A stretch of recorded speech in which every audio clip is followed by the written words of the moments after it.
4 minutes. Lord help me.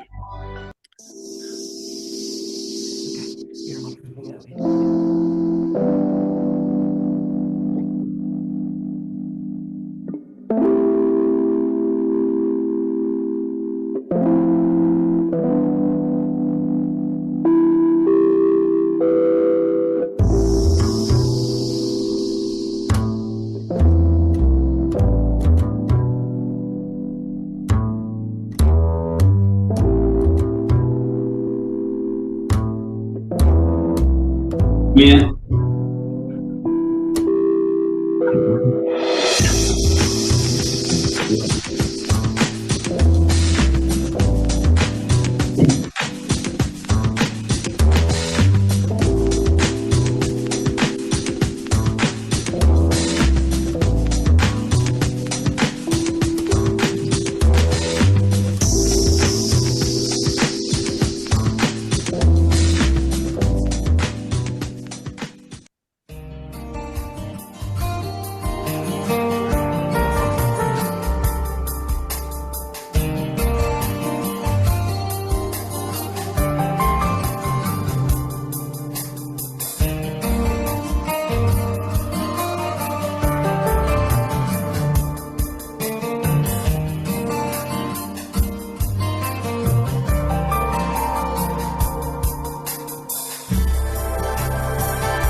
All right.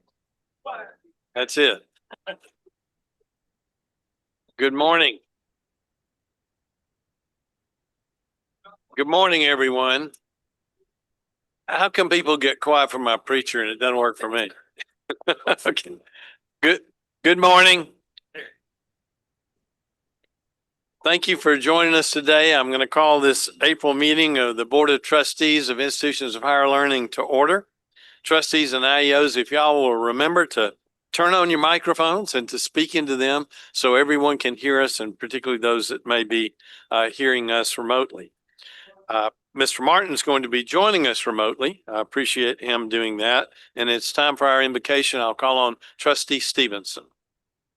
Good morning. I'd like to introduce David White, who's going to give our invocation this morning. I've known David all of my life, and long before he married my sister and became my brother-in-law 44 years ago. But as I considered who I might ask to lead us in prayer today, both David and my sister immediately came to mind. They're two people whose Christian faith leads everything they do every day of their lives, and I admire them very much for that. David serves as an elder in the First Presbyterian Church in Meridian, church that I grew up in, and was most recently honored with a Lifetime Service Award for his decades of service to Fellowship of Christian Athletes. So, David, thanks for joining us today, and if you would lead us in prayer. Thank you, Charlie. Mr. President, board members, and others, please join me in prayer. Our Father, thank you for this beautiful spring morning and the blessings it brings. Thank you for our state and our country, and I pray for our leaders, especially during this difficult time of war. I pray for this IHL board. Thank you for their service. Give them wisdom, strength, and courage to lead. Lord, please bless all concerned, every board member, their families, every college and university, every administrator, professor, teacher, coach, all the employees, but Lord, especially the students. Protect them from the world. Provide a safe, secure place for them to learn, grow, and succeed. Help them and us to never lose the wonder of your creation. Draw us all near to you. It is in Jesus' name I pray. Amen. Thank you, David. Thank you, Trustee Stevenson, and thank you, Mr. White. We hope you'll continue to keep praying for us. At this time, it's time for us to review the minutes. Has everyone had an opportunity to review the March 12th, 19th, and 20th minutes? If so, is there a motion to approve the minutes? It's been a motion to approve. Is there a second? And a motion and second to approve the minutes. Is there any discussion? Okay, if not, all in favor say aye. Any opposed, nay. The motion passes. Next, I invite Dr. Joe Paul, President of the University of Southern Mississippi, to the podium to share some valuable insight into Southern Miss and its mission. Thank you for coming today, Dr. Paul.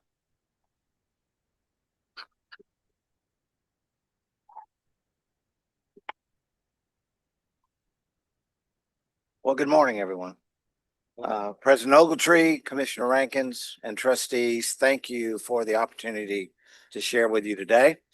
It is not lost on me that I am here leading an institution I deeply cherish because of your support. And so I'm thankful to all of you.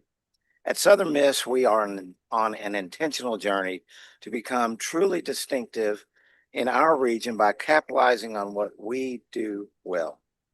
We are not aspiring to be like other universities or chasing a particular brand. Instead, we are carving out a unique space in the higher education landscape by strengthening the student experience, expanding research, and meeting workforce demands. We are a comprehensive research university, laser focused on producing graduates who will strengthen Mississippi's workforce, as we also focus on translational research and innovation that lead to economic development, including job creation, in service to our state, all with a particular focus on the betterment of South Mississippi, from the piney woods to our glimmering Mississippi Gulf Coast. We are setting audacious goals that we pursue with an uncommon passion and a relentless persistence. We're demonstrably committed to producing graduates who are ready for life, ready to make a great living and live an extraordinary life. Southern Miss is one of only 187 Carnegie Research One universities among 3,000 colleges and universities in our nation. In fiscal 25, our faculty secured nearly $100 million in externally funded competitive research investments while producing 300 PhDs across 43 disciplines. Among all R1 institutions, uniquely at Southern Miss, we have the smallest average class size for our undergraduate students. reinforcing our commitment to be truly student-centered. And we are one of only 80 R1 institutions who also hold the Carnegie Community Engagement designation, reflecting our commitment to service across the state. Additionally, Southern Miss is one of only a handful of R1 universities with fully accredited programs in all the four major disciplines of the arts: art, theater, music, and dance. We see ourselves as a unicorn among the nation's R1s, as an R1 institution with a visible, caring heart for undergraduate students. And 74% of our students are Mississippians, and at least 63% of our graduates remain in Mississippi upon graduation, contributing directly to the state's economy. Our focus is more than clear, and we're proving it semester by semester. We're preparing students who are ready for life, ready to contribute to Mississippi. One of the most distinctive aspects of Southern Miss is our presence and intentional leadership on our Mississippi Gulf Coast. We have firmly planted our flag as the leader in marine and coastal research for the Gulf of Mexico, as we have shown or grown our impact as a strong economic engine for our 6 coastal counties. Those aren't just talking points, it's backed by results, and I'm proud to expand on what that means for Southern Miss. Our coastal research now represents approximately 1/3 of our total research portfolio, and it is work that is essential for understanding the ocean and the coast, assisting agencies with resource management decisions, ensuring environmental, food, and even national security, and driving innovation in the blue economy. Recently, Southern Miss was named one of only 5 institutions in the nation to receive just over $3 million from the National Oceanic and Atmospheric Administration's highly competitive Restore Science program. This project focuses on understanding drivers of change in seagrass ecosystems in the Gulf of Mexico, while directly informing federal and state decision-making, strengthening coastal resilience, and supporting sustainable management of fisheries and coastal habitats. This work in our School of Ocean Science and Engineering exemplifies how Southern Miss research delivers direct impact on natural resources for Mississippi and the nation. Through the Southern Miss Gulf Coast Research Laboratory in Jackson County, our faculty are leading efforts to conserve and restore marine species vital to Mississippi's ecosystem and economy. Dr. Jessica Pruitt's work in oyster restoration earned national recognition as she received the Bio1 Ambassador Award, which led to the construction of a new oyster hatchery at Ocean Springs. Once complete, this facility will be capable of producing up to 1 billion oyster larvae annually, 1 billion, supporting restoration, research, and importantly, hands-on student learning. Additionally, we are working with federal partners to restore habitats impacted by the Deepwater Horizon oil spill using a remotely operated seagoing vessel. Simultaneously, we are producing ocean engineers who can build and maintain and operate these autonomous surface and subsurface vessels. Southern Miss continues to serve as a catalyst for economic development for our coastal counties.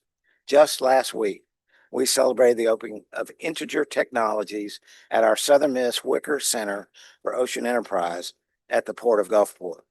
Working alongside our ocean scientists, this global company focuses on predictive intelligence and mission-level planning for maritime operations, and their presence in Mississippi is creating high-skill, high-salary jobs while strengthening national security partnerships.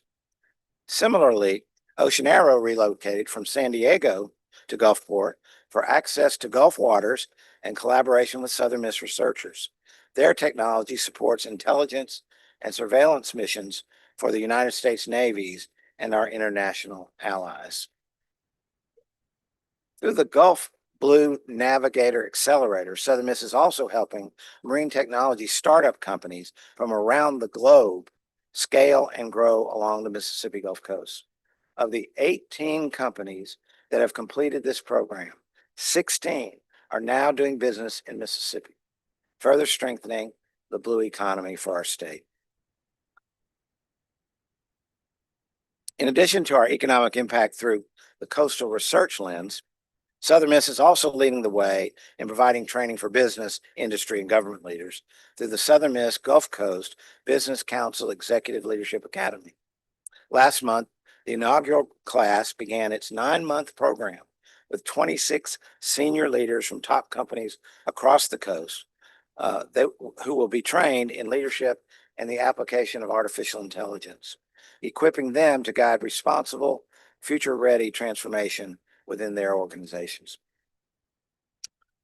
Beyond coastal research and industry partnerships, Southern Miss is also expanding access to education along our Gulf Coast. Through our Coastal Pathways program with Mississippi Gulf Coast Community College and Pearl River Community College, students have a clear and affordable pathway to complete bachelor's degrees in 9 specific academic majors, all with high job demand along the coast at our Long Beach Gulf Park campus. This program is designed specifically for place-bound students seeking coastal careers. We've also increased our reach in the healthcare education space on the Gulf Coast with more programs and offerings at our Gulf Park campus. We have launched a highly successful alternative route accelerated nursing program, and we will launch the first cohort of our physician assistants, our PA program, in January of 2027. A traditional BSRN program will relaunch at Gulf Park in the fall of 2027. And we are planning to expand graduate offerings in speech pathology and audiology to Gulf Park, which will be bolstered by a new state-of-the-art facility, the Kelly Jean Cook Hall, which will be home to the services of the Children's Center for Communication and Development and the DeBard School for Children with Language Disorder. This critical life-changing speech and auditory services is a game changer for Mississippi Gulf Coast families. In the coming months, we'll share with the public that a recent economic impact study reveals that Southern Miss has an estimated $1.3 billion impact on Mississippi's economy, supporting more than 10,500 jobs and contributing $736 million to the gross domestic product. These outcomes confirm what we know. Southern Miss is a powerful economic engine for the Pine Belt, for the Gulf Coast, and the entire state of Mississippi. But this impact also reflects the broader strength of Southern Miss, a university driven by faculty who continue to punch above their weight in research, scholarship, teaching, and service. Our faculty are second to none. They are mission-driven, and they exceed lofty expectations at every turn. Dr. Andy Wiest recently received the prestigious Samuel Eliot Morrison Lifetime Achievement Award from the Society of Military History. An author of more than 20 books, Dr. Wiest is a campus legend, revered by his students and colleagues.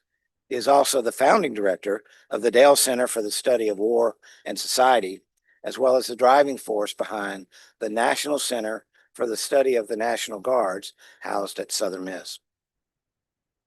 Dr. Vijay Rangachari, a professor in chemistry and biochemistry, was recently recognized internationally by the Rainwater Charitable Foundation, receiving one of only 5 grants worldwide supporting innovation in neurodegenerative diseases. Dr. Rangachari is leading the way in understanding contributors to Alzheimer's, Parkinson's, and other neurological disorders. His research is widely recognized and continues to earn competitive funding from the National Institutes of Health and the National Science Foundation. This life-changing work,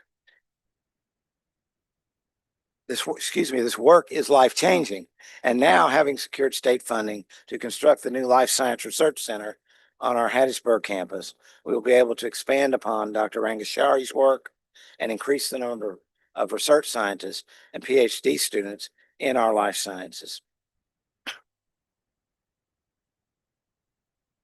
We are creating enrollment momentum in a competitive marketplace. We have seen a 3-year increase of more than 10% in first-time freshmen and first-time transfer enrollment. This fall, we experienced a 5% increase in net tuition revenue at both the undergraduate and the graduate levels. We also achieved an 8% increase in freshman to sophomore retention, moving our retention rate to 78%. In my inaugural address in the fall of 2023, I shared a vision that Southern Miss is uniquely positioned to prepare graduates who are truly ready for life, equipped for meaningful careers, and engaged citizenship. This vision plays a vital role in recruitment and student success. It focuses on partnering with employers to better understand the skills and experiences that set our graduates apart, while empowering our faculty to integrate those competencies into the curriculum in ways that are distinctive to Southern Miss. I'm encouraged to report that this work is taking hold across every college. Our faculty have embraced the charge. Faculty-led initiatives are expanding, experiential learning opportunities are growing, and more programs are intentionally aligning with the Ready for Life vision, ensuring our students graduate prepared to contribute, lead, and succeed. Through generous support from the USM Foundation, we presented 10 faculty members with financial awards to support Ready for Life teaching and innovations. Employer and industry advisory boards are popping up all across our programs, and our faculty are listening and engaging in change.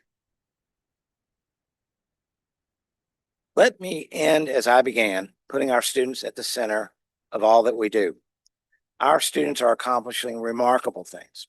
Our student body is reflective of our state's population, and they hold a common bond central to our distinctive culture, a culture of grit.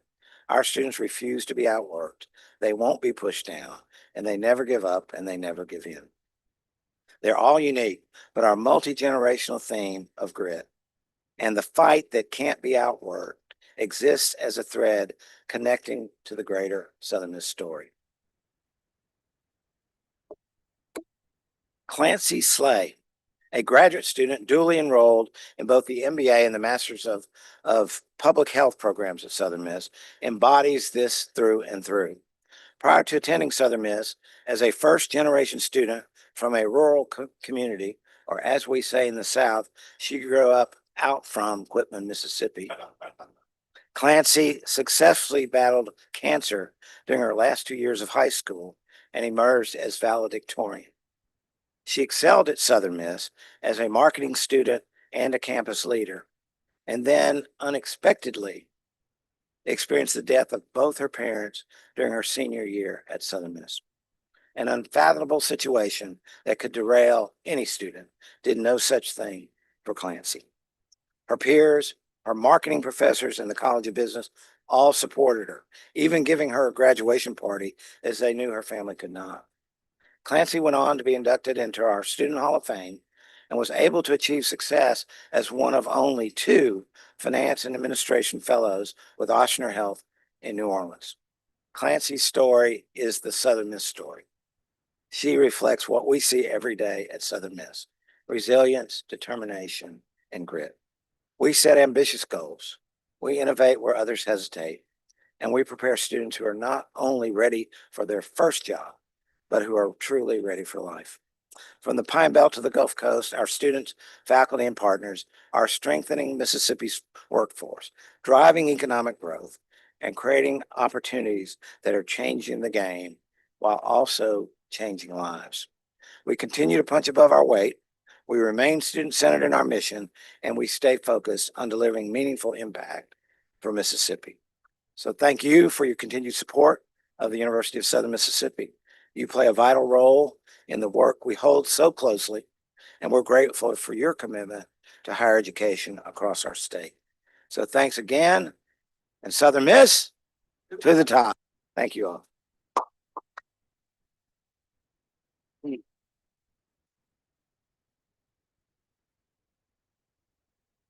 Thank you, Dr. Paul.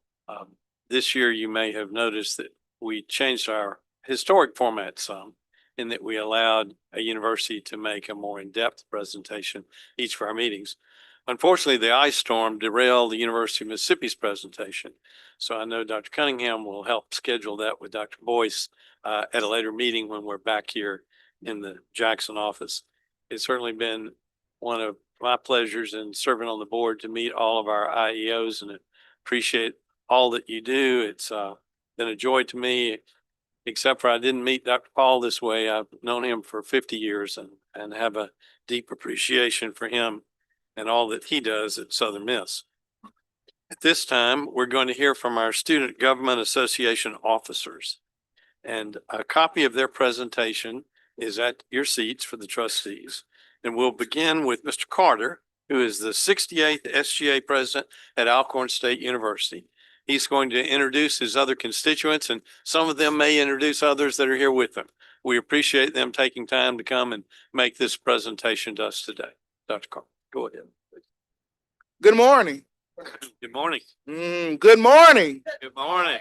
Life's most persistent and urgent question is, what are you doing for others? Dr. Martin Luther King Jr.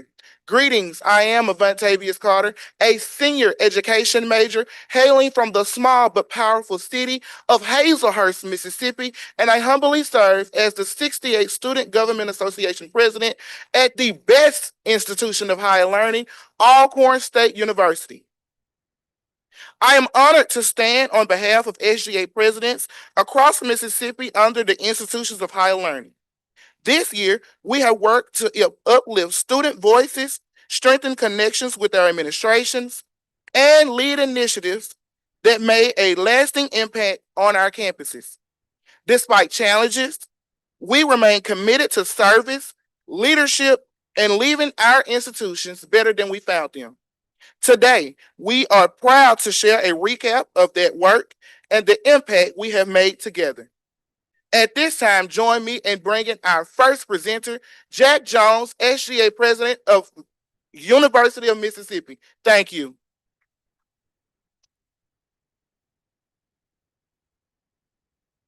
Thank you, President Carter. Good morning.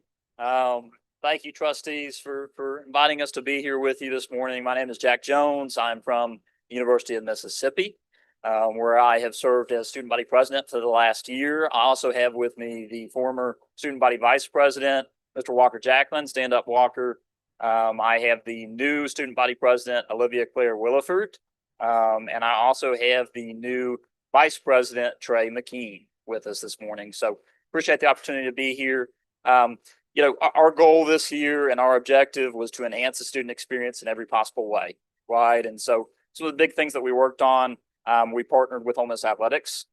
We saw a concern for student wellness at our games and partnered with Ole Miss Athletics to both lower concession prices as well as to expand our opportunities for charging stations and to expand our opportunities for cooling stations. We also worked with Fraternity and Sorority Life to expand mental health first aid training. That's been a big priority at the University of Mississippi, and we're fortunate for our work there this year. We also worked with the Division of Student Affairs to boost our student wellness programming around finals week and other high stress periods on campus. And then finally, we worked to enhance the student experience by enhancing the work of our student organizations, which we continue to sponsor and have been very fortunate with some donors to provide some opportunities to our student organizations this year. I appreciate the opportunity, and I will now turn it over. Thank you. Thank you.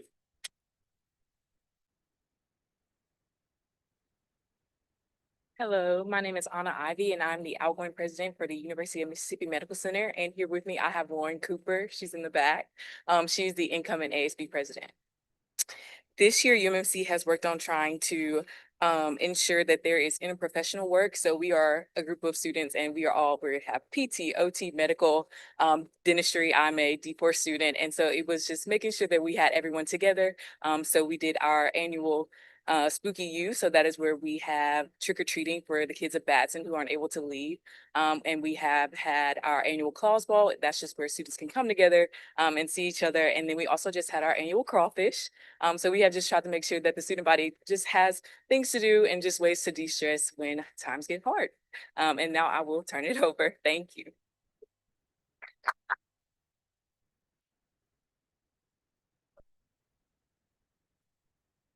Good morning. My name is Hayden Kirkhart, and I've had the privilege of serving Delta State University this past year. Throughout this time, student government has remained focused on three priorities: strengthening engagement, prioritizing student well-being, and expanding our overall impact.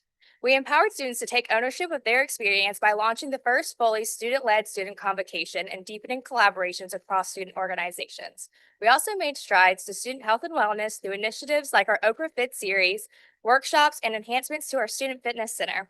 Beyond campus, we hosted the largest Big Green event to date, supporting over 20 project sites in our Cleveland community. At its core, our mission has been to create a more engaged, healthier, and connected student experience. These efforts represent just a glimpse of the progress we made. Thank you.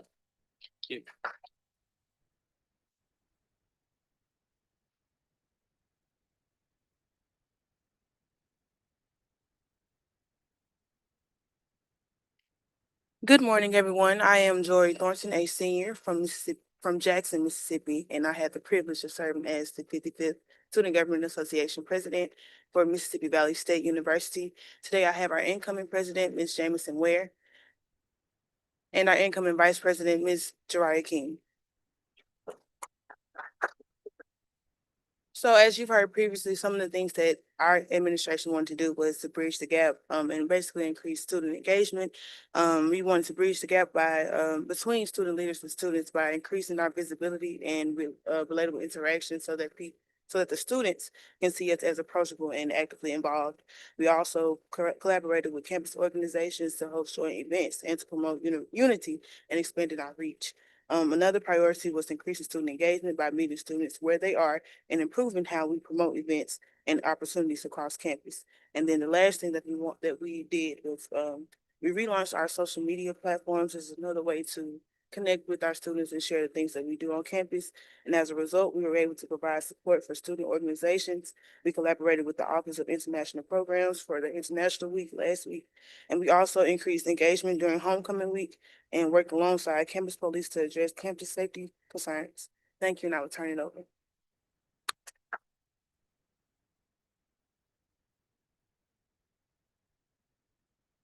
How's everyone doing? Good. Well, good. Situated. A little bit taller. How's everyone doing? My name is Cameron Cummings. I'm a senior majoring in software engineering with a focus in cybersecurity. I'm from Huntsville, Alabama, and I had the opportunity to serve as the Student Association President for Mississippi State University. The objectives for my term in office was to make Mississippi State more sustainable and inclusive while listening to concerns of students. A personal mission for myself was the expansion of service projects across campus in Starkville, and I can gladly say that we worked on both of those. With the beginning of that with our food fight campaign, which is our most successful project to date, which is a competition against that school up north, Ole Miss, where we got a chance to raise food and money for Bully's Pantry and Grove Grocery respectively. This year we raised over $12,000, 11,000 physical donations, and over 2,000 block meals for students. We also had a sustainability fund with over $20,000, which we gave to 3 student organizations, with the main one being composting. Next, we had a homecoming service drive where we raised over 300 clothes and individual items for the Sally Kate Winters Family Services Center. And we continued partnerships with Bully's Pantry and Starkville Strong. We went out there every single week to do service for them. And our final thing is a program I'm really proud of is something called the Partner to Pause Initiative, where members of the Student Association would partner with students from the Partnership Middle School and get a chance to mentor them, whether that's through life and going through the maturity of things like that, whether that's through homework. So it's a great opportunity to get a chance to mentor the next generation of future Bulldogs. I'm really excited for the opportunity to serve, and I'm thank you again, Hail State, and I'll be turning it over.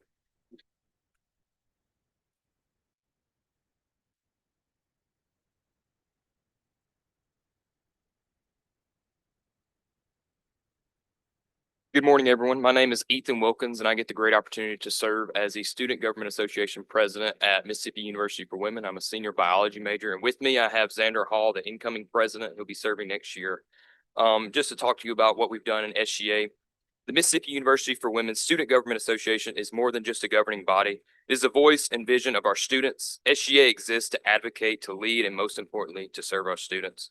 For the students of the W, SGA means having representation that listens, responds, and takes action.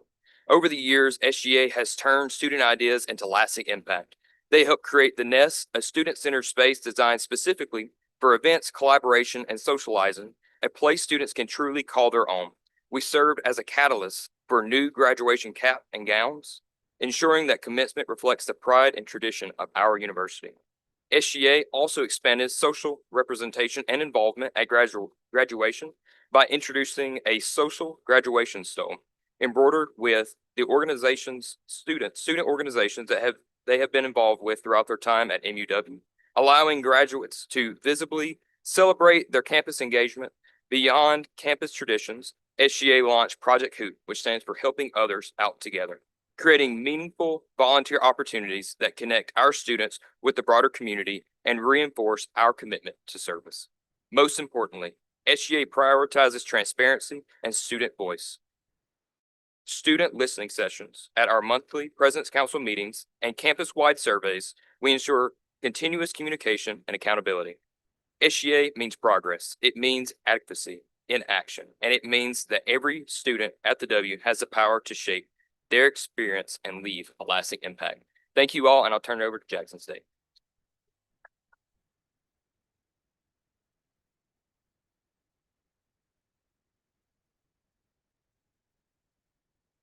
Today is the day the Lord has made. I will rejoice and be glad in it. My name is Reagan Johnson. I'm a graduating senior computer engineering scholar from the Jackson State University, and I have the honor of serving as the 80th Student Government Association President. I would like to first recognize our incoming President, Jakari Holland, also our incoming Vice President, Janiyah Taylor. I am proud to stand along my fellow SGA leaders to share the impact that we have worked across the year. Our focus has been clear: amplifying the student voice, strengthening campus engagement, and prioritizing well-being. Through campus collaborations and campus partners, the support of our interim president, Dr. Denise Jones-Gregory, and cabinet, we've increased the student participation in voting and civic engagement. We've also improved communication between students and administration and advocated for initiatives like Mental Health Day to ensure that students have time to reset and utilize the resources they need to succeed. We have also prioritized and been transparent about educating our student body about how funds are used to not only make their experience educational, but make their experience engaging beyond the classroom. These achievements reflect not just leadership, but a collective commitment to building a stronger, more connected campus community.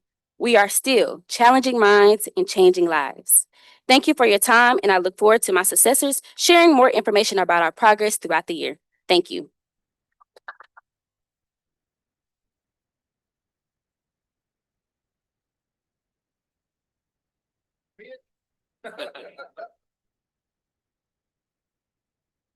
Well. My points are listed inside of the booklet, but I'm going to give you a raw and authentic version of my year. First, I would like to recognize my successors. I am honored to have my Vice President and line brother Antoine Johnson Jr. and Krishan Armstrong as the 69th SGA President and first Vice President-elect. My year was beyond amazing. This has been 1 year for the books. I came in not knowing what to do, how it was going to go, but I can truly say that with the support of Dr. Tracy Cook, the university and faculty, staff, and administration, I had a remarkable year. Seeing increase in our student participation on campus, getting the students to come out and actually enjoy themselves and get the real authentic vibe of what the yard really is was truly amazing and mind-blowing. As I prepare for graduation, I am looking forward to see what my successors would bring to the yard, and as always Alcorn. Thank you.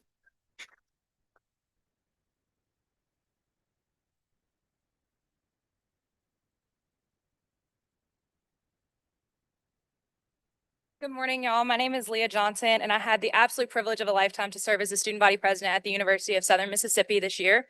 I have brought with me my vice president and the people's president, Damla Akalola, and his chief of staff, Garrett Grantham. So over the past 2 years, the SGA at Southern Miss has really been going through a restructuring and a foundation building. I was part of our administration last year that rewrote our constitution, and this year we finished that out. We rewrote all our bylaws. So that was just a continuation of that work, which was one of my biggest goals. And so we have significantly improved our election process. We've increased voter turnout. We've increased communication with candidates and with our campus at large. We also began utilizing a newly structured cabinet, which helped to expand our community service initiatives and get us out in the Hattiesburg community, and to expand and completely retool our freshman programming to actually get freshmen plugged into what SGA is doing on campus. In addition to all that work, we have passed some meaningful legislation like Parking Ticket Forgiveness Day, where students can get a parking ticket expunged in exchange for community service. And we have dispersed over $40,000 in student organizational funding to keep events happening on our campus throughout the year. As I said at the beginning of this position has been the honor and blessing of a lifetime. And with that, I am happy to turn it over to my partner in the South, McKenna Clam from the Gulf Park.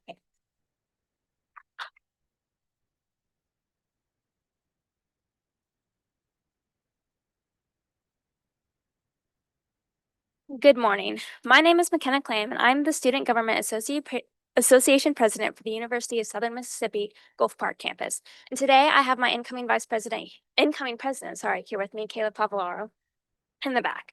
My main goals for Southern Miss's satellite coastal campus were to create consistent communication, create a community, and properly represent the student voice on campus. My SGA team and I have accomplished those goals through many different avenues. I have helped establish an SGA Instagram and a weekly SGA newsletter where all current information and events are posted. This gives students a central place to find updates. Alongside that, I've also given students more opportunities to get involved and have their voices represented by SGA. We established our first ever student senate on the coast and have published our first piece of legislation this year, and that reflects the student body's concerns. My team and I have hosted numerous new exciting events on campus and established lasting traditions. We hosted a homecoming golf cart parade, a staff versus student kickball tournament, and our second annual Mardi Gras ball. My team and I are dedicated to fostering an environment where every student feels like they have a place. I have been honored to serve as the president for this school year, and I hope to continue to leave Southern Miss better than I found it in my last month as president. As I conclude this presentation, I want to touch on all the benefits of the continued collaboration among all my fellow presidents who have presented with me today. After each respective IHL meeting, we have met up, learned from one another, and grown as individuals and as leaders. This sharing of ideas is something I've grown to look forward to each month. Through this experience, I've learned not only to be a better leader for my campus, but also for my fellow student government members. I was able to learn and observe how other student governments operate, which allowed me to evaluate my own system and make changes for the better. The insight shared has been invaluable, and I'm thankful for every meaningful conversation and connection we've had. I've truly learned a lot. Thank you.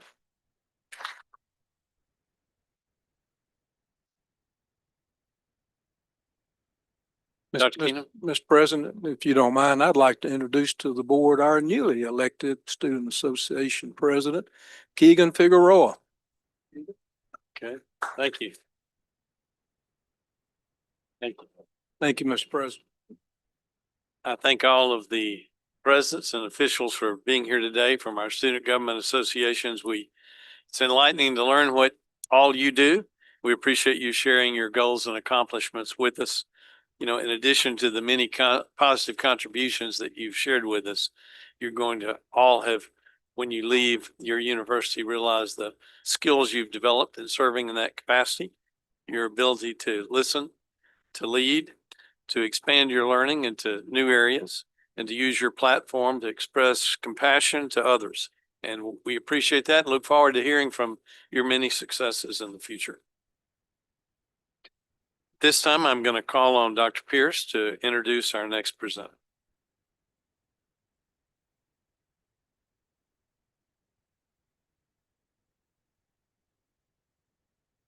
Good morning. We have on the call Dr. Brian Prescott and Dr. Sarah Pingle from NCHIMS to update the board on their progress towards recommending an allocation methodology for the campuses.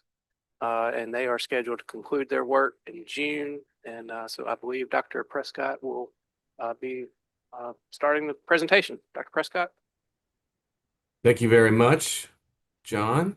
And thanks to the trustees again for their interest in our work. I'm going to do a little bit of the table setting here for Sarah, and then we'll have some interesting observations to make for you. So Sarah, if you want to advance the slide, please. You've seen a bunch of these slides repeatedly, so I'm not going to spend a lot of time on them, but we have information about our organization and our project team. Today, we want to talk a little bit, update you on our project timeline and our progress. We've talked a little bit about our model objectives and feedback. We have been working since the last time we met with you all on an updated concept, and Sarah will walk us through that, and then we'll wind up with some next steps. Next slide, Sarah. And so where we are on our timeline, you've probably seen this slide, but we're basically right there at the beginning of April, May, where we're developing the final report. We've started to put the outline together, and we're still continuing to work on the model specifications, but we need to, get busy on the final report in order to be able to deliver that on time. So that's where we're at. If you move on, please.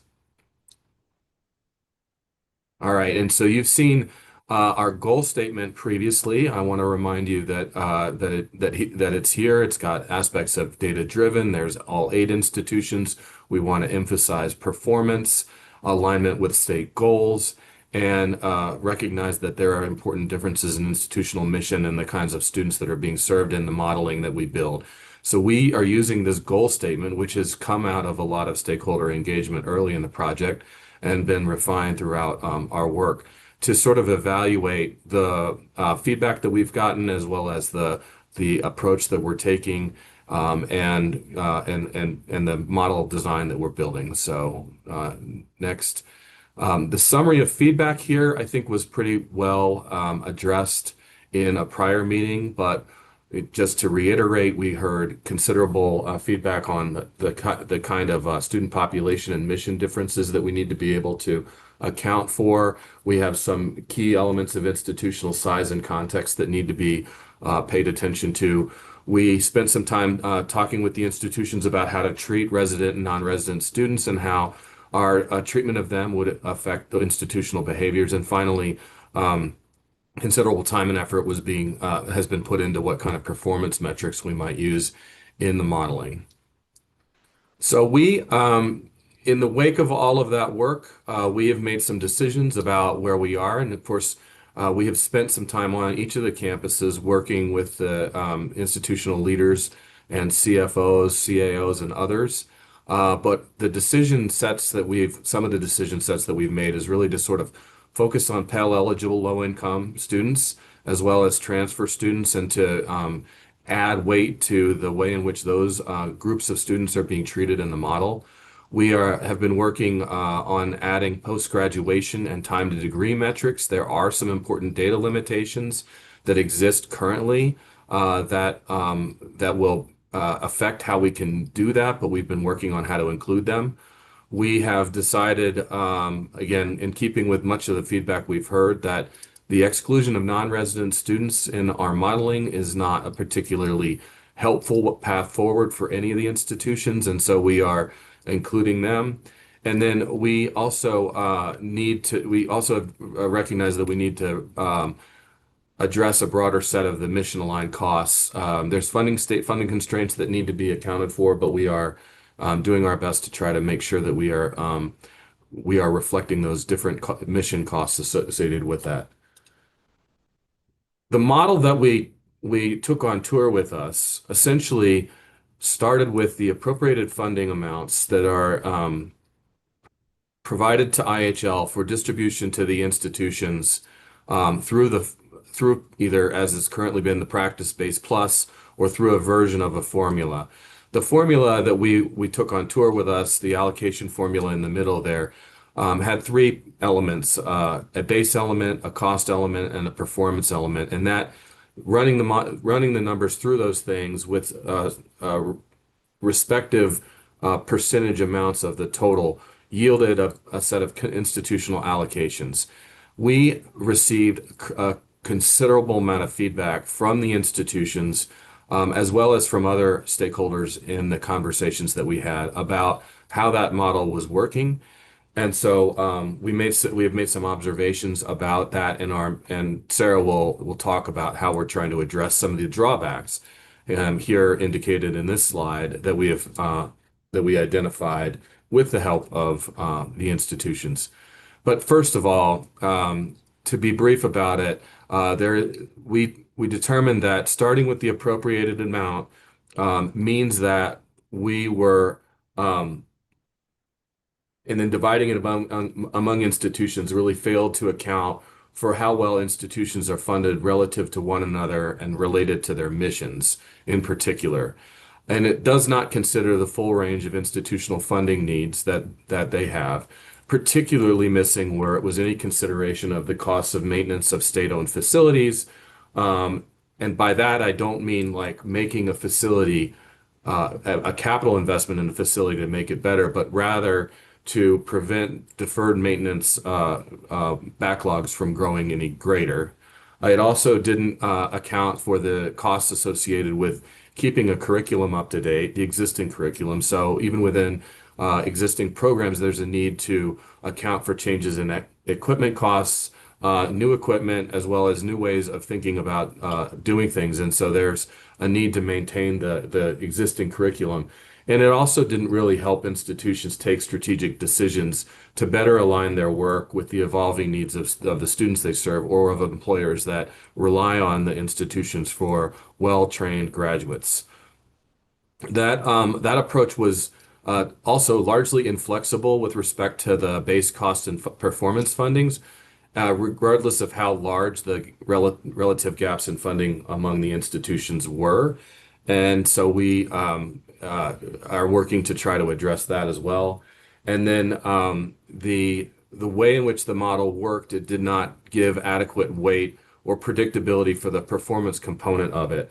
And so by that, I mean it did not appropriately account for the actual cost of operating the institution. And in some way, that means that institutions wouldn't have a predictable base from which to sustain performance. And any of the performance increases that they might have been able to achieve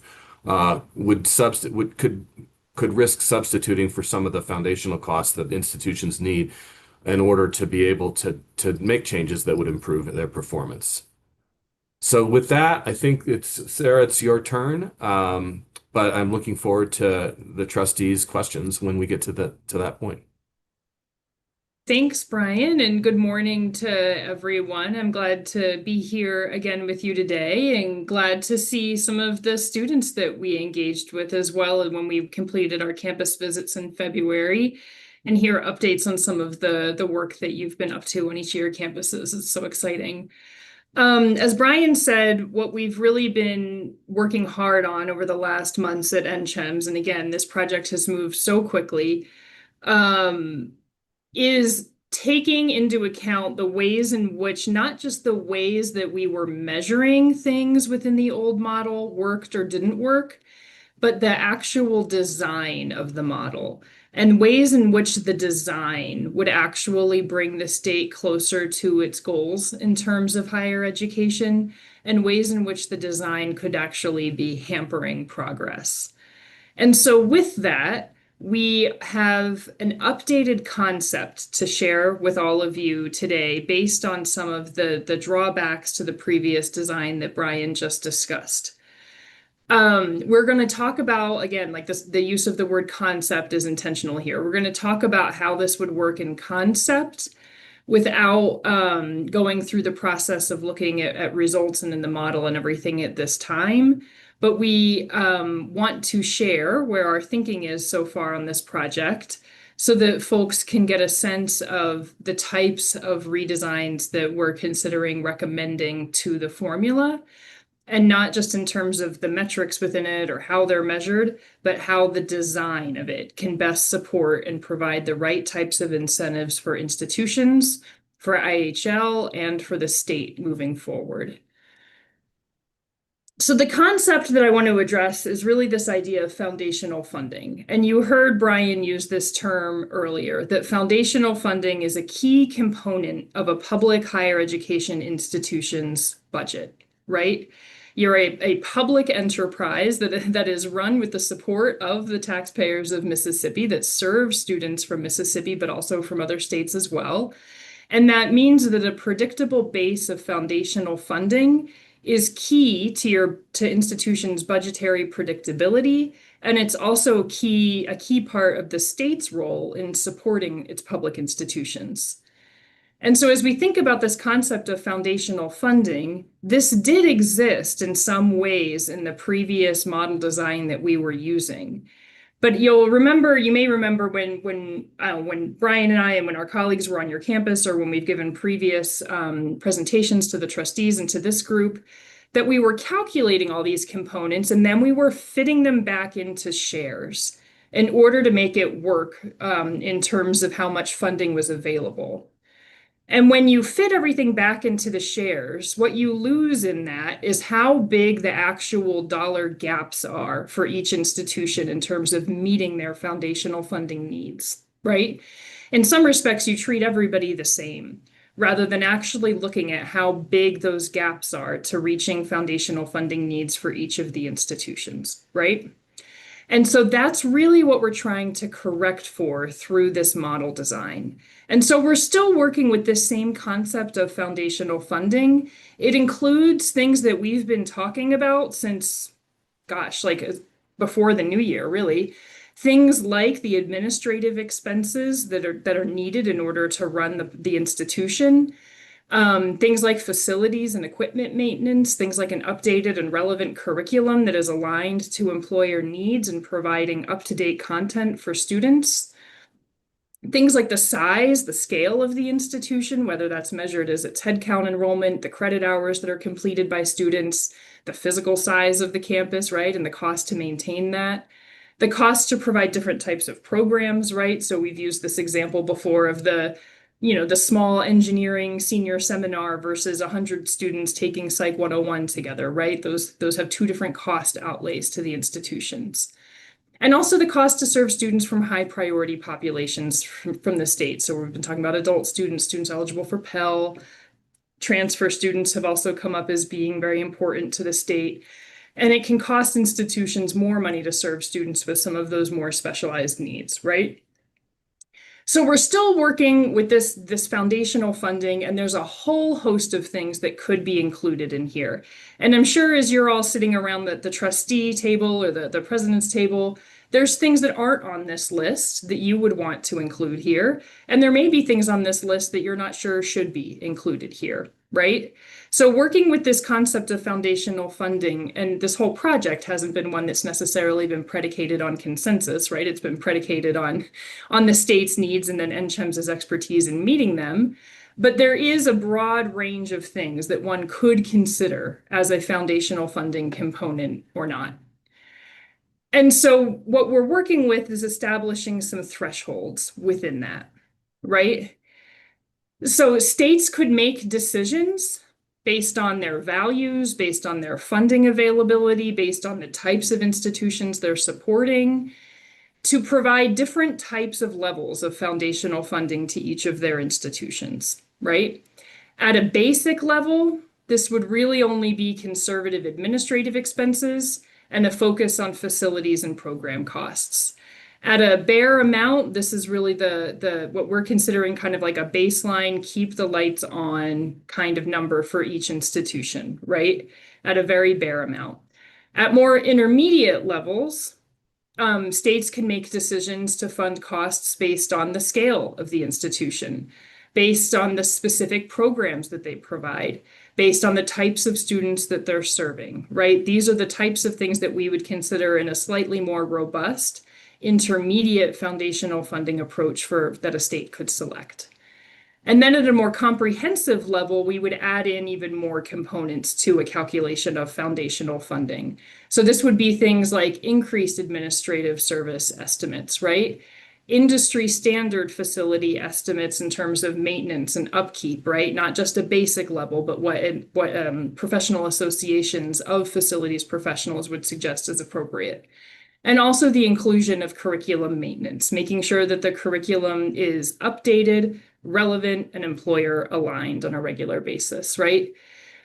So there's many different ways that foundational funding could be operationalized within a state's context. And this threshold continuum is meant to illustrate kind of where those would sit for us, at least as experts in the field that have done this work in other states, right? Some states sit in a more basic level and some states take more comprehensive conceptualizations of their foundational funding. When we think about what could be included in foundational funding, we also have to think about the types of funding sources that institutions would use to cover their foundational funding needs.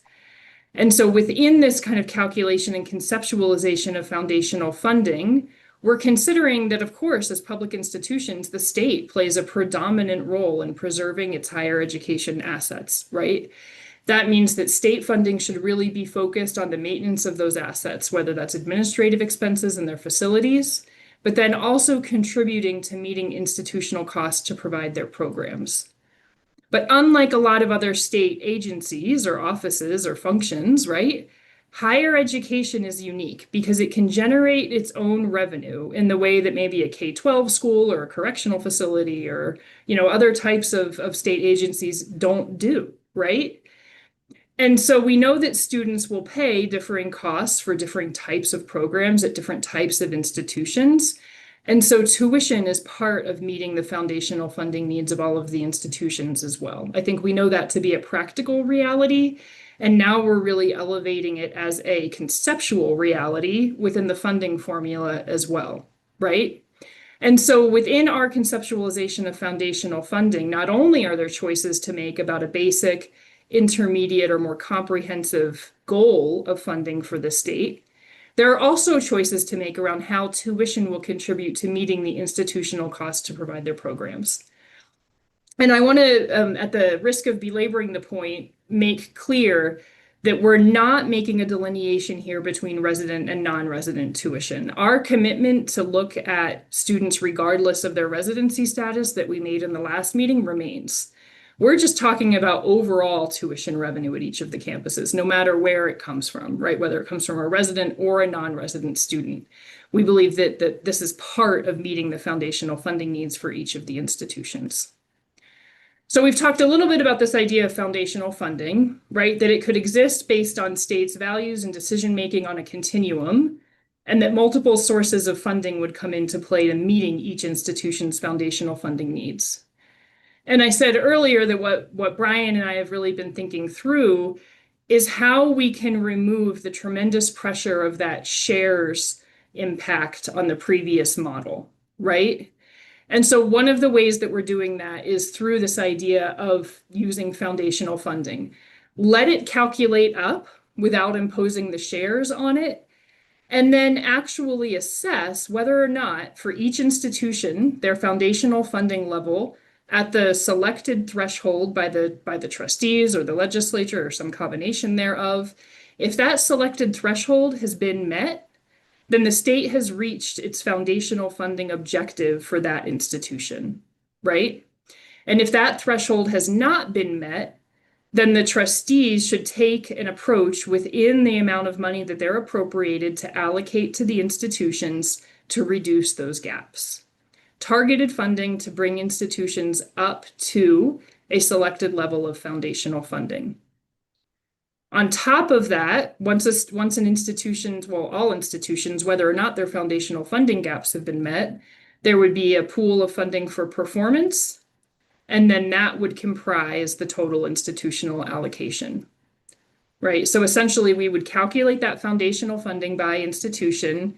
NCHEMS in our report will recommend a level of foundational funding that we believe is appropriate, whether that's basic or intermediate or comprehensive, not by institution, but for all 8, right? That all 8 institutions would reach the same level. We would assess whether or not that threshold had been met. And if it has been met, then the institution would then be eligible for performance funding on top of that. And if that threshold has not been met, then those institutions would be eligible for additional foundational dollars to fill their gaps.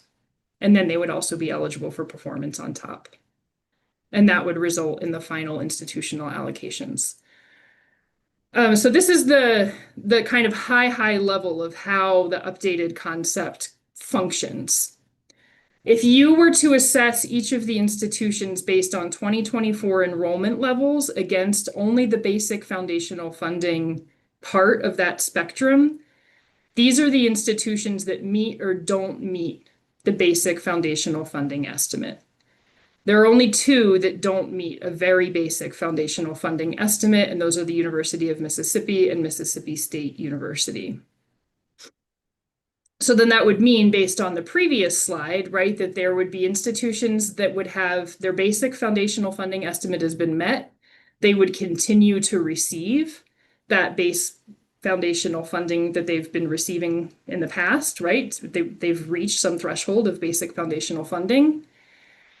Some institutions, in this case, if the basic level is being used, 2 institutions would be eligible for increased foundational funding to begin to fill those gaps in foundational funding needs. And then all institutions would be eligible for dollars within the performance pool. What we're hoping is that this design protects a predictable baseline of funding for institutions and works harder to ensure that performance dollars will not substitute for losses in base for institutions. Performance dollars should be tightly aligned to rewarding performance. They shouldn't be making substitutions for foundational funding predictability that are necessary for institutions to serve students well, right? And so by looking first at whether or not those foundational funding needs are met, and then allocating and targeting dollars to meeting those needs, and then adding on the performance on top, our intent with this design is that institutions would be more dialed in to performance criteria because there's a greater potential here that those performance criteria will result in new dollars, not just in a taking away of base and then an addition of performance that is a net neutral to the institution. If you were to use an intermediate foundational funding estimate, more institutions have foundational funding gaps. So on that the continuum diagram that we looked at earlier, the intermediate level of foundational funding would include more things within it, right? The cost to serve unique student populations, the cost to provide high-cost programs, things like that. And when that happens, more institutions demonstrate foundational funding gaps than in only the basic conceptualization, right? So in this conceptualization, Alcorn, Jackson, Mississippi State, University of Mississippi, and Southern Miss would all become eligible for increased foundational funding through that pool. And then again, all institutions always eligible for performance. When you move up to a more comprehensive understanding of foundational funding, I don't have a slide for this because none of the institutions meet it. None of the institutions are at a level of fully comprehensive foundational funding. So then all institutions would be eligible, and then all institutions would be eligible for the performance pieces. This reconceptualization of how the funding allocation model would work it's very different from what we were working with before because it abandons this idea of the shares, right? And it has implications for IHL and for the state and for the institutions, right? For the trustees and for the state, we really see and hope that this type of conceptualization of allocation forces decision-making around where the state wants to be in terms of a basic, intermediate, or comprehensive foundational funding approach. What is the trustees and the state's intent when it comes to resourcing higher education? And how robustly do we want it to be funded? We think that this could help inform the way that the IHL requests its budget each year from the legislature, right? That request could be made based on the information around targeted foundational funding assessment and the performance gains, right? So if there is decision-making around what kind of foundational funding the state wants to provide, that could inform the way that funds are requested from the legislature and ensure that when that budget request happens, there's key pieces that are called out for the performance pool in order to first meet those foundational funding needs. Another implication here is that states would be able to direct dollars based on prioritizing foundational funding gaps in a new way. And that isn't something the state has really done before. And then finally, and I think I've said this a little bit already, we really believe that for performance pools to be effective, they need to predictably actually result in an increased allocation, right? There needs to be enough assurance on the base portion that redirecting resources and things like that to make sure that performance objectives are met doesn't just result in a loss to base and then a net neutral with the performance increase that you receive, right, as institutions. For institutions, there are some pretty major implications of this reconceptualization of the model as well. So foundational funding would increase or decrease based on the state's decision to fund it at basic, intermediate, or comprehensive levels, right? As we conceived of this idea, we would think that the state would not change from year to year necessarily what level they're funding at, right? That there would be a multi-year commitment made to basic foundational funding, intermediate or comprehensive. But it could be possible for that to change from year to year, and that would introduce some volatility into the base. Another implication for institutions is that your foundational funding could grow when your enrollment grows, but that path becomes a little bit more rocky here because the enrollment increases that you would need to make would also need to depend on the level of basic, intermediate, or comprehensive funding that the state has made for those enrollment increases to actually translate into increased foundational funding. Now, there would certainly be increased tuition revenues associated with increasing enrollment, but the state dollars would follow a little bit more slowly behind that under this conceptualization. Under this concept too, foundational funding is more sensitive to your enrollment mix in terms of the programs you're offering and the costs that you face to serve students if foundational funding is assessed at that intermediate level, which is a good thing, right? Like each institution, this is in the goal statement, and we've heard this throughout, right? That the funding should be sensitive to each institution's mission. And then finally, for institutions, that performance would be consistently awarded. When the state meets your foundational funding threshold for all the institutions, those additional dollars that the state may appropriate beyond that would move into the foundational funding gap pool and the performance funding pool, right? So there would be a little bit more clarity on that front.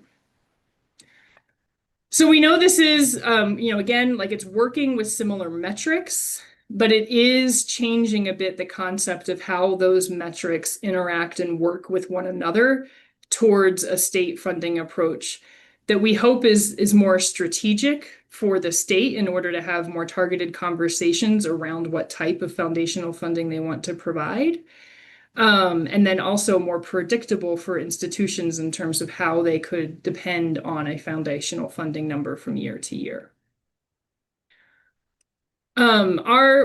Sorry, I went too quickly through that one. Our next steps, apologies. I clicked too many times. Our next steps include continuing to socialize this concept, detail the methods, calculate foundational funding ranges for and with the institutions. We're continuing to work with NSPARC on refining the post-graduation outcomes data. So we've shared in previous meetings that some of the limitations in terms of only measuring people that are living in Mississippi are a significant drawback. So we're continuing to work through some of those, continuing to refine and model this updated concept. We know that we're getting close as well to the June timeframe when our report is due. So both Brian and I will be at the May trustee meeting at Alcorn in person. We want to be able to work through this concept in more detail, both with the trustees or with institutional leadership who are there. And so Brian and I will be there for that meeting at Alcorn State in order to do that most effectively. As folks have questions, I certainly pass to Trustee Ogletree to entertain questions or to pass questions my way. You have our contact information here too. We're happy to talk more with folks about this, and just thank you for the time in the meeting to provide these updates for you.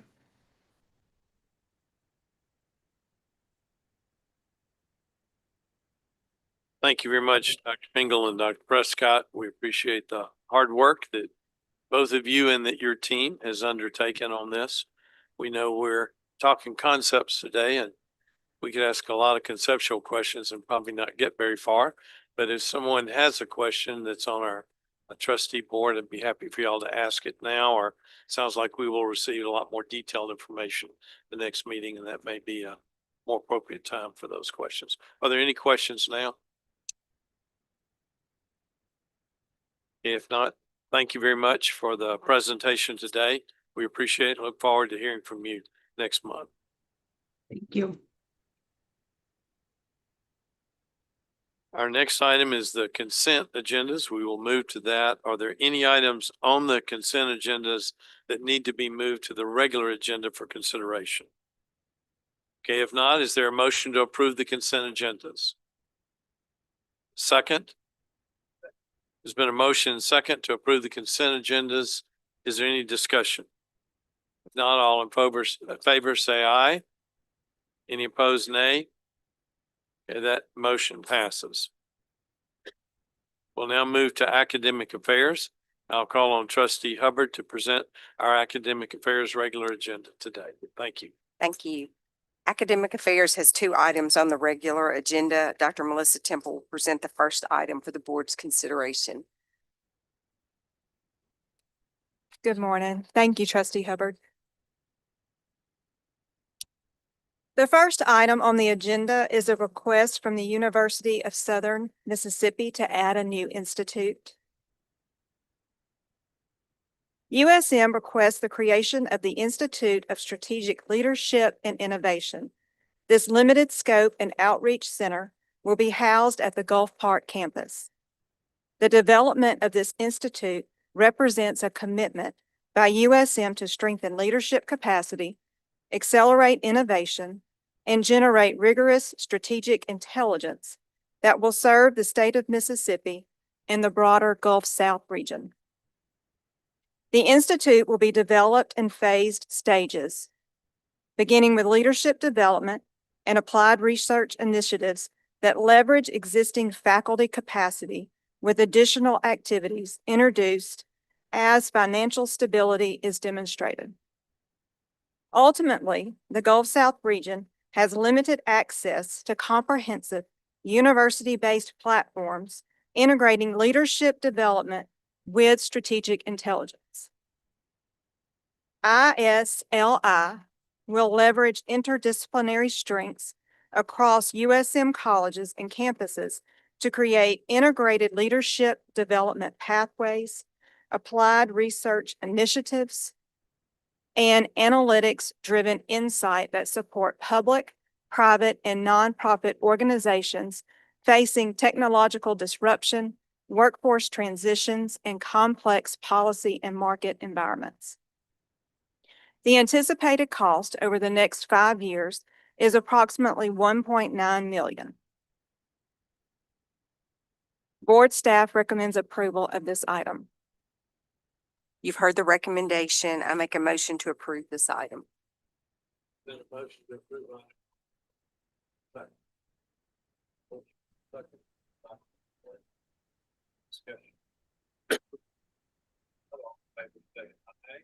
Aye.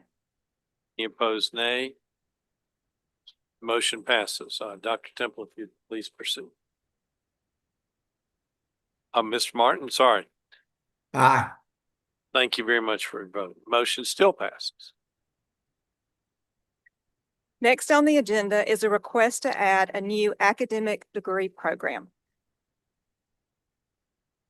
USM requests the creation of the Bachelor of Science in Business Administration and Entrepreneurship to be housed in the College of Business and Economic Development.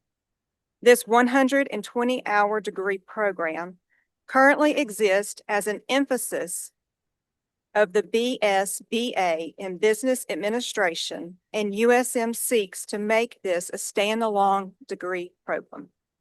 The Entrepreneurship BSBA is designed to provide students with the knowledge, skills, and abilities necessary to develop, market, and manage their own business. At the core of the program is the process of entrepreneurial discovery, evaluation, and exploitation of business opportunities. Students are exposed to a multidisciplinary set of courses which cut across accounting, finance, marketing, and management disciplines. Jackson State University, Mississippi State University, and the University of Mississippi offer similar degree programs. The Bureau of Labor Statistics reports that overall employment in management occupations is predicted to grow faster than average for all other occupations from 2024 to 2034. The median wage for this group is $122,090, which is higher than the median for all other occupations of $49,500. MSpolicy.org reports that Mississippi is one of the fastest growing states, largely due to deregulation, tax cuts, tax reform, increased educational funding, and improvements in the business climate. Regionally, similar GDP increases are seen in Arkansas and Alabama. Board staff recommends approval of this item. You've heard the recommendation and make a motion to approve this item. It's been a motion to approve item number 2. Is there a second? It's been a second. Any discussion? Not all in favor, say aye. Trustee Martin? Aye. Any opposed, nay? The motion passes. Thank you, Concludes, Trustee yeah. Hubbard and Dr. Temple for your presentation today. We're now moving to the finance and budget section of our agenda.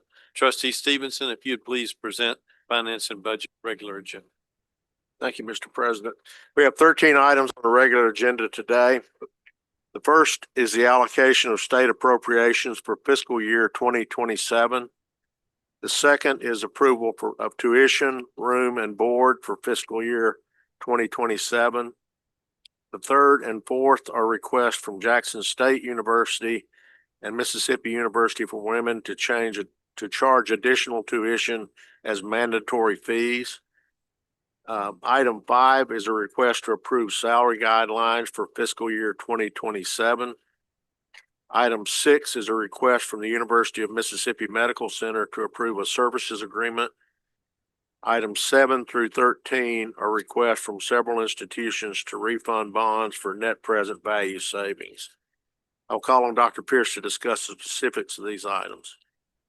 Thank you. You should have at your desk a copy of the PowerPoint that we'll go through. It'll have a summary of the appropriations, tuition, and bond information for your review. So item number 1 is a request to approve the allocation of appropriations for FY 2027.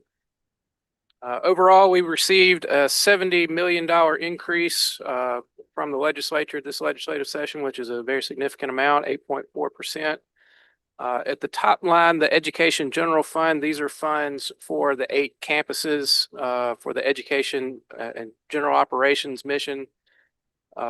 Below that, we have capital funds. These are appropriated funds for R&R purposes. So these are funds that the institutions can use for any general repair. Of that, 6.5 million is dedicated to this facility for the road project that we'll be putting on, I believe, starting in July. So there's 33.5 million for the campuses. The financial aid budget is not a part of the IHL system, but the board has representation on the post-secondary board, and of course, these funds go to IHL students. Subsidiaries include line-itemed programs funded by the legislature at the universities. The medical center has a separate bill and received a 4.4% increase, and then the 5 agricultural budgets we're also receiving an increase. Of the amount appropriated, the majority of the funds go to the 8 campuses, over 50%, followed by a quarter at UMMC, and then smaller amounts for agriculture subsidiaries and financial aid. When recommending an allocation methodology for 2027, we tried to follow the intent of the legislature in doing this, and the legislature intends to provide a $2,000 or equivalent salary increase for all professors and adjunct professors at the 8 university, and this would be subject to the discretion of the institutional executive officer at each institution. This language shows up in UMMC's bill, the subsidiary bill, and agricultural bills, so this is uniform throughout. But you can see that $12 million, just over $12 million is dedicated for that purpose. This comes from an account that the institutions in our office provided to the Legislative Budget Office during the legislative session, account of full-time faculty and part-time faculty. And then as we multiply that out by $2,000, this brings to the total. And then when we add a 27% fringe benefits, this works out to the $12 million that is in the appropriation bill. So this matches information that we had provided during the session that now appears in the bill. So we feel confident that that's what the legislature intended to do through this means. So we're calling this line item funding, so this would be directed funding by the legislature. There are other line items in the education and general bill. A few examples would be the Meridian campus at MSU, the Governor's School at MUW. There's several of them throughout the different campuses. Of the amount that's left over, so if you remember, there's about 14 million. That was an increase for the education in general. We believe that that amount was intended to go to assisting the 0.5% increase that the legislature put into statute in 2024 from 2024 through 2028 of 0.5%. And then also for the state health plan employer portion of the premiums that was approved last August by the State School Insurance Health Management Board. So this was done on a pro rata basis, since this reflects a broader pool of employees than faculty. So this is intended to address that. So when we look at the total allocation, you'll see that there are differences among the percentages that each university is receiving, but all of that is due to the differences in that $2,000 salary increase pool that the legislature put in the bill. This is the $33 million and $0.5 million capital expense fund allocation. This is also language in the bill for how this is to be allocated. We provided this information to the budget office during the session, and then they indicated to us that these are the figures that they intended for us to use. So it was to be divided half by square footage of the facilities and then half by head count. You can see that the Alcorn State and Mississippi State agricultural programs were also included in that square footage, and then head count is appropriate. And then also this facility that we're in now at the bottom, the ERC facility for Jackson State University, that has square footage and 52 students. The student financial aid budget increase was due to expected demand for programs that are created in statute. The University of Mississippi Medical Center's increase, primarily the $2,000 amount, along with some dedicated funds for opioid settlement and capital expense fund. The agricultural programs also have the $2,000 language. This was line itemed by the legislature. We did receive appropriated bond projects. So this would be state funds, not state general obligation bonds that the legislature has historically used. But we received $75 million for projects that the board requested last fall that Mr. Rowland presented to you. This was something that we did not receive in the previous year. And so we're very grateful to receive this funding this year. There were other projects from the capital expense fund and then treasury funds. I think very notable is the $100 million to UMMC for the cancer project, for a total of $247 million. There is a subsidiary bill. So each of these items is line item by the legislature. They direct this funding. This has the $2,000 language for salary increases for faculty. Not all of these programs have faculty, so that wouldn't apply. The remainder is, we believe, due to PERS and health insurance costs. You see, the Research Institute of Pharmaceutical Sciences has a decrease. They had been receiving some increasing in funding over the last several years, and this is just, I think, a pullback and a reset. So overall, we are very grateful. I know that since 2019, it's been a priority of the board to ask for salary increases to address some of the differences between our regional peers, and it seems like the legislature acknowledged that, and we're very grateful for that. And of course, we're very grateful for the capital funding that we received this year that we did not receive last year. And so board staff recommends approval of the allocation of FY 2027 appropriations. You have heard the recommendation from board staff. I make a motion to approve item number 1. It's been a motion to approve item number 1. Is there a second? A motion and second to approve item number 1. Is there any discussion? If not, all in favor say aye. Aye. Opposed, nay. Trustee Martin, Aye. motion passes. I know all of our board joins you, Dr. Pierce, in thanking the legislature for their allocation to us, particularly for it being an increase, as well as bond projects, R&R funds, Cancer Center, and other things that you have mentioned. I do think the Cancer Center is still collecting money. So if y'all want to join me in making a contribution, please do so. Please proceed. Unless there's an objection, I suggest that we take up items 2 through 4 as a group. There's been a motion to approve items 2 through 4 or to take them up as a group. Is there any opposition? Okay, hearing none, John, if you'd continue. Thank you. Item number 2 is approval of the FY 2027 tuition, room, and board rates. And then 3 and 4 are requests from Jackson State University to increase the capital improvement fee. And item 4 is a request from MUW to institute a new student technology fee. And for all 3 of these items, your policy has a 30-day approval limit. So you would approve once and then you'd have to approve it again at the next meeting that would be 30 days later. We're recommending that you waive that in our recommendation.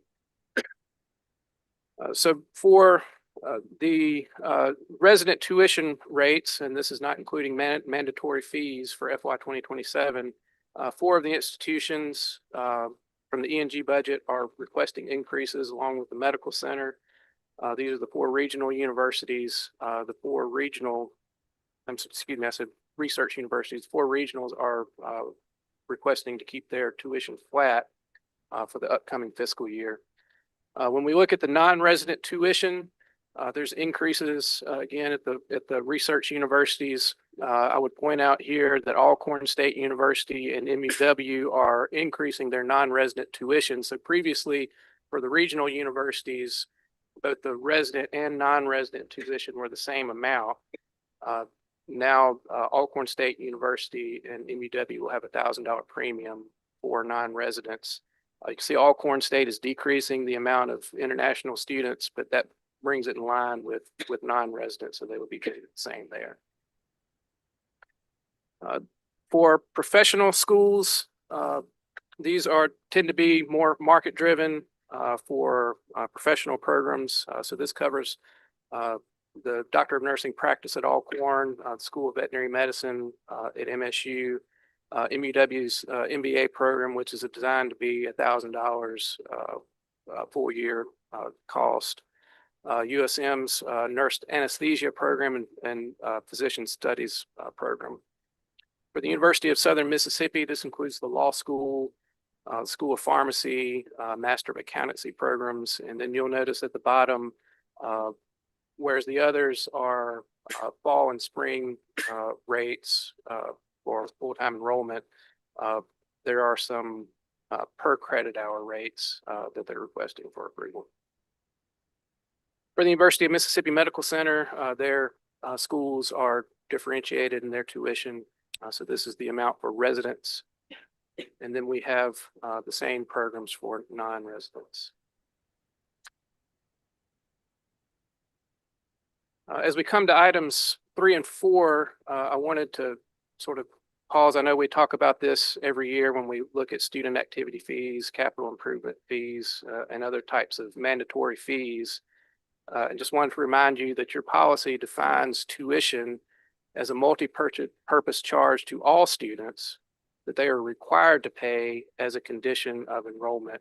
And so when we look at these capital improvement fees, you're required to pay this fee as a condition of enrollment. And so we use the terminology of fee when we talk about this, but as your policy defines, it's tuition. So that's why we're presenting it in the way that we are. So these are the approved fees for the 9 institutions. UMMC does not have any of these fees. Every institution has at least one fee. We've highlighted red on the right side. What are the changes? So what we require of the institutions when they have these fees is whenever they advertise tuition, these fees either have to be summed up in part of the presentation, or they have to be disclosed so that you're aware of what the full charge will be to be enrolled in the university. So in terms of your policy, for example, for MUW, if you remember, there was not an increase in tuition that was requested, but when you add this definition, there's a $300 increase in tuition. That would be how that works.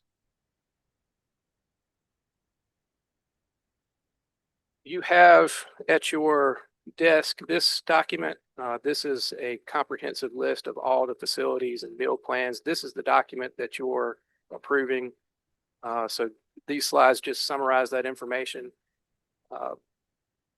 For the double occupancy room rate, the notable change here is at Jackson State University with a decrease of about 30%. This has to do with the Walthall and courthouse facilities that the university has leased for the last 2 years, and that lease is expiring. They were above average rates for the university, and so now these will come more in line with peer institutions. This is the most expensive meal plan. Most of these are driven by contracts that are approved by the board that have inflationary cost inflators from year to year. So for comparison, and this is the previous year because this is the most recent information that we have, but we still feel like the tuition that is charged at our institutions compared to our contiguous states is still within a good range. And when we compare our institutions to peers in their SREB categorization, most of our students, at least 7, are in the bottom half of tuition costs, Mississippi State being in the top half. But even with Mississippi State, if you look at their institution compared to the institution next to it, which is Middle Tennessee State University, University of Louisiana Lafayette, University of West Alabama is much smaller in depth of programming, and so Mississippi State University is very cost effective by that measurement. So board staff recommends approval of FY 2027 tuition, room, and board, and we recommend that this is adopted with a waiver of the 30-day review requirement. You have heard the recommendation from board staff. I make a motion to approve items 2 through 4. There's been a motion to approve items 2 through 4 with the waiver of the 30-day review requirement. Is there a second? A motion and a second. Is there any discussion? Not all in favor say aye. Aye. Any opposed, nay? Trustee Martin? Aye. The motion passes. Dr. Pierce, please proceed. Item number 5 is salary guidelines for fiscal year 2027. So your policy requires the adoption or non-adoption of salary guidelines every fiscal year. And what these are the criteria by which raises may be awarded at any of the campuses. So for fiscal year 2027, we're recommending the $2,000 salary increase for all professors and adjunct professors. And just want to be clear what this is intended to do. If you look at the bottom paragraph, it says may be made at the discretion of the commissioner or executive officer, and that's consistent with the language of the bill, which gives that discretion. So if the institutional executive officer decides not to make an award of $2,000, that is what you're authorizing them to do or not to do. And also the bill allows this to be prorated by equivalence. So if there is an adjunct professor, for example, that's teaching one class, you wouldn't drastically increase the cost of that one professor. So if they want to do an equivalent, that is also what we're recommending that you authorize. Beyond that, for staff, since they're not included in the $2,000, any salary increase would need to be based on meritorious performance, market adjustments, or faculty and staff promotion. Or for faculty members receiving higher than $2,000, that would also need to be tied to one of these justifications. So board staff recommends approval of FY 2027 salary guidelines. You have heard the recommendation from board staff. I make a motion to approve item number 5. There's been a motion to approve item number 5. Is there a second? Been a motion and a second. Any discussion? If not, all in favor say aye. Aye. Any opposed, nay? Trustee Martin? Aye. Motion passes. Before we proceed, let the record reflect that I'm going to recuse myself from items 6 through 13 on the finance and budget agenda. I'll leave the room. Vice President Cunningham will lead the discussion in my absence.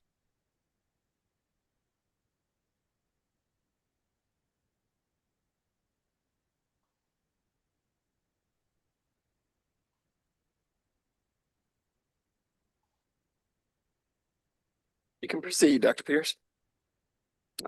Thank you. Item number 6 is a request from the University of Mississippi Medical Center to amend a management and services agreement with HHS Environmental Services LLC to provide housekeeping services at UMMC facilities in Jackson, Madison County, Grenada, and Holmes County. The agreement was originally a 5-term-year agreement at a cost of $98.6 million. The amendment will increase the term by 1 year for a cost of $15 million for a total revised cost of $113.6 million. HHS was selected through a request for proposals in 2021, and the university will be doing another request. Consider the vendor. Legal staff has reviewed this agreement for compliance with applicable law and finds it to be acceptable, and board staff recommends approval of item number 6. You have heard the recommendation from board staff. I make a motion to approve item number 6. There's been a motion to approve item number 6. Is there a second?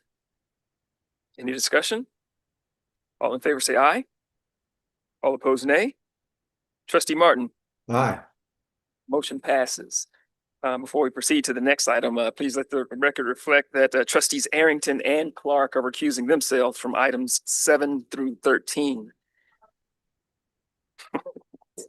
on this finance and budget regular agenda, and President Ogletree will remain out of the room as well.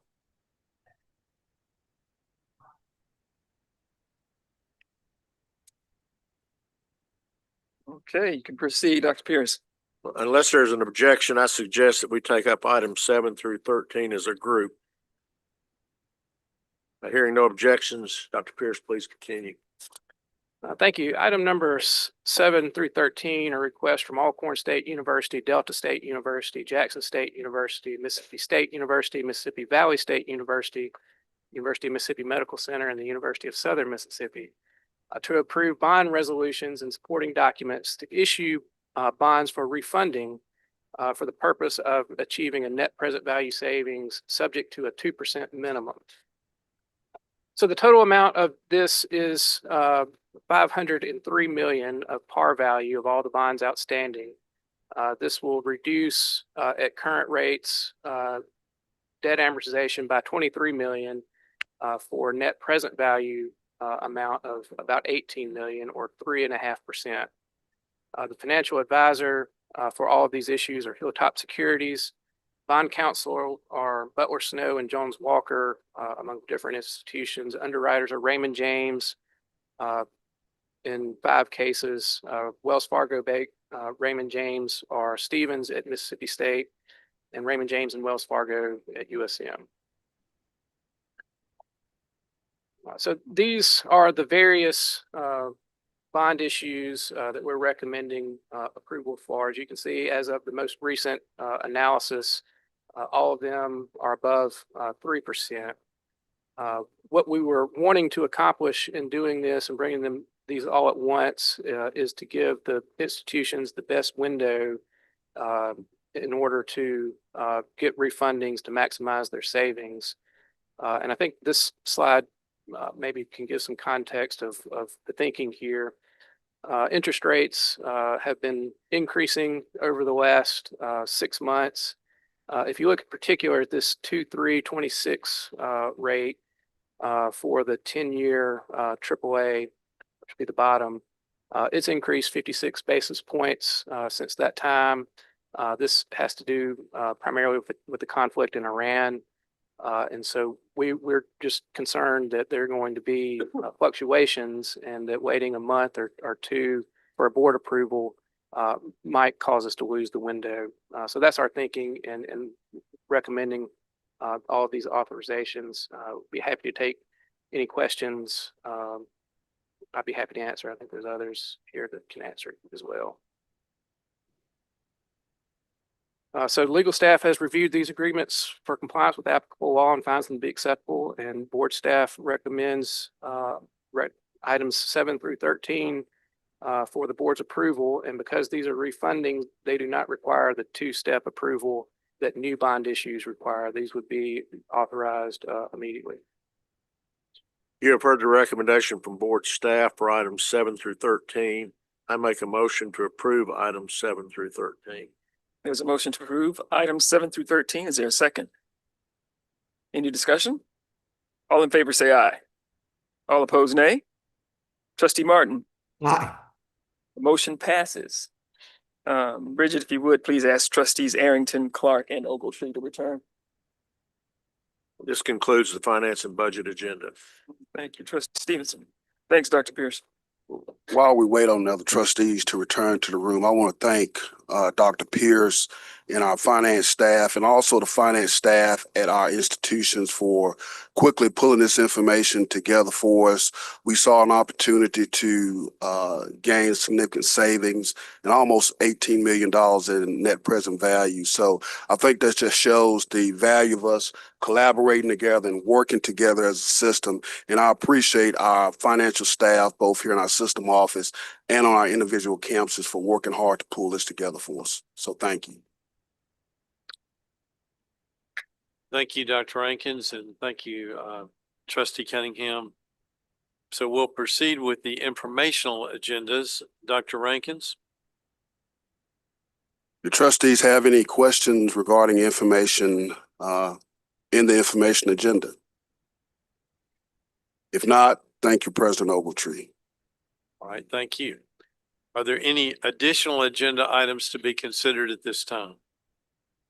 If not, is there any other business that we need to discuss? Our next scheduled meeting will be May 21st, hosted by Dr. Tracy Cook at Alcorn State University and the Lorman campus. And we're looking forward to seeing all of you there. And we appreciate his efforts to host us. They always do a fine job, and looking forward to the meeting next month.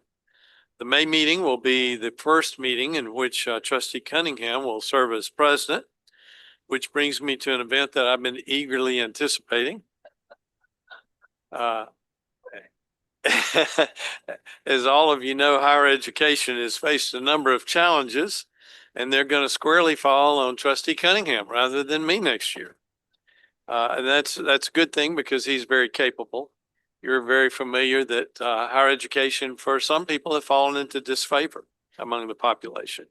Others view it as transactional, based solely on immediate earning potential rather than long-term earnings over a lifetime, as well as contributions that individuals who have a higher education experience, including degrees, can contribute to as a citizen, as a family member, as a part of their community. We also have to define free speech on all of our campuses, which are intended to be places that foster communication and exchange of ideas. We're seeing federal cuts to research. We've seen federal changes in Pell Grants. We're facing a state that may have budget restrictions and certainly has very difficult budget allocation issues. We're looking at our own budget allocation issues. We have what's been called a looming enrollment cliff, although we haven't experienced that yet in our state. Demographics tell us it may come. And we have these issues and many others. So they're big problems and they require big solutions. And I'm confident Dr. Cunningham is the right person to bring the solutions forward for us next year. So this small gavel doesn't really do justice to recognize the gravity of the office of the next president. So Bridget, if you'd bring me a ceremonial gavel, please.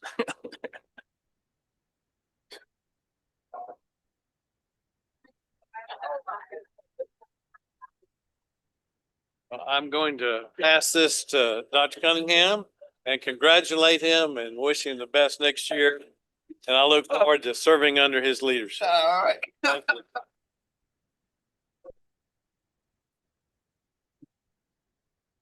Well, gee, you kind of stole my thunder there because I was thinking that little tiny thing we might need to put in a requisition for Thor's hammer. to be more representative of the weight of what we have to, the decisions that we have to make. But I look forward to serving, learned a lot from you and our previous presidents, and it's a pleasure working with all my trustees and all of the IEOs as well. So we'll just keep this train going and try to do better for the state. Thank you very much. I think if you would join me at the podium. Take that home.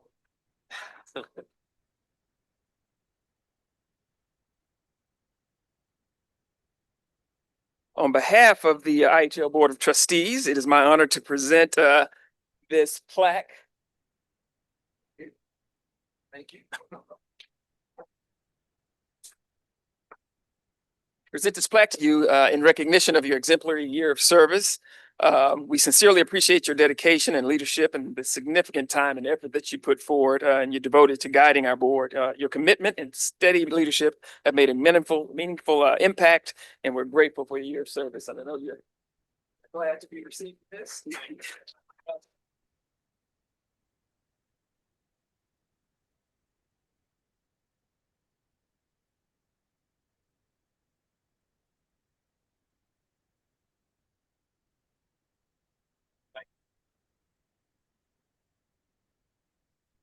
Probably should have had Holly up here with you to receive that. I know she'd be glad to have you back at the house because it's been an eventful year.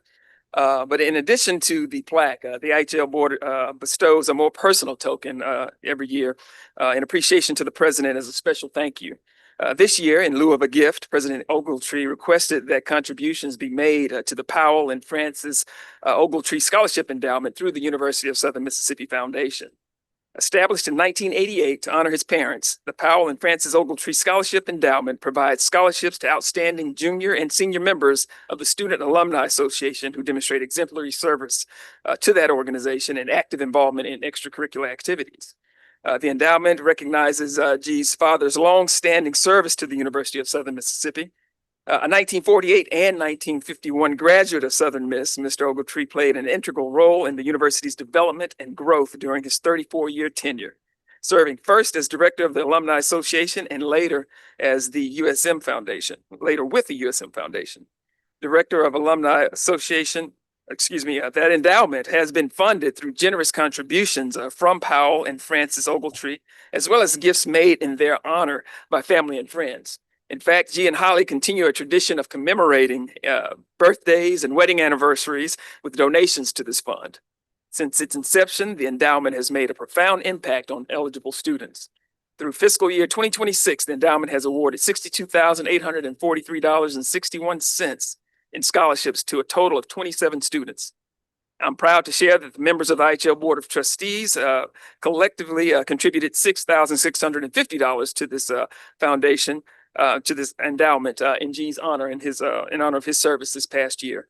Another kind of a cool fact, I think, is that it should be noted that G has also served as member of the USM Foundation's Board of Directors and as its president. It's especially meaningful that he remains closely connected to an organization that his father helped found and faithfully served for decades. So again, G and Holly also, thank you for your service. And again, I appreciate your leadership this past year and look forward to standing on your shoulders and making sure we keep moving forward. Thank you.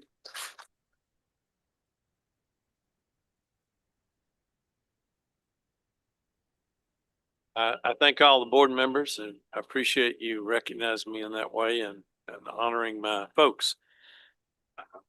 I encourage everybody to contribute to foundations. I've given to all 8 foundations and I hope all of us can do the same. And as you see, our legislature's done a great job helping us this year, but it's 26% of the cost of educating a student. So we have to come up with tuition, foundation, and other sources of funds. And all of those things are important and every contribution counts. Is there a motion at this time to determine the need for executive session? It's been a motion. Is there a second? Any discussion? All in favor, say aye. And has Trustee Martin? Aye. Oh, thank you, Trustee Martin. The motion passes. Other than IHL trustees and IHL staff, anyone needed for executive session not needed should leave the room or disconnect at this time. The visitors are welcome to wait out in the hallway. Trustees, if you'd give us a minute to make sure appropriate participants are connected. Thank you. Thank you.